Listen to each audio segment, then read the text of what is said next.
Okay, I'll just show you how to unpair, debond, delete a phone, however you want to term it, from the Bluetooth audio system in this Honda. It's not quite as easy or intuitive as you would hope. So basically, from any screen, if you're in audio, you would think that going to the phone menu, there's nothing connected, nothing paired to it at the moment. It just says unable to connect to smartphone. So the other way is if you click on phone, no phone's connected, would you like to select a phone to connect? Well, no, you want to debond one. But if you click no, nothing happens, you go to another screen. So the thing to do is this home button at the top.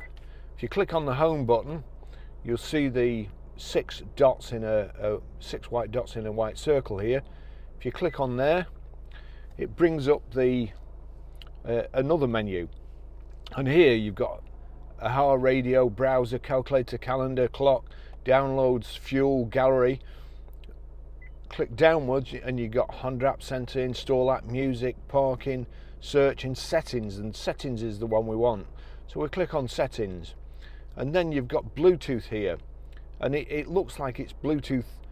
That would just knock the Bluetooth on and off, but if you click Bluetooth, it then brings up a list of phones, and you see there there's my phone at the top there, and there's some settings look like slider buttons. So you click on the settings, and then you've got rename or unpair. I want to unpair. That's it gone. I'll just do these while I'm at it. Unpair.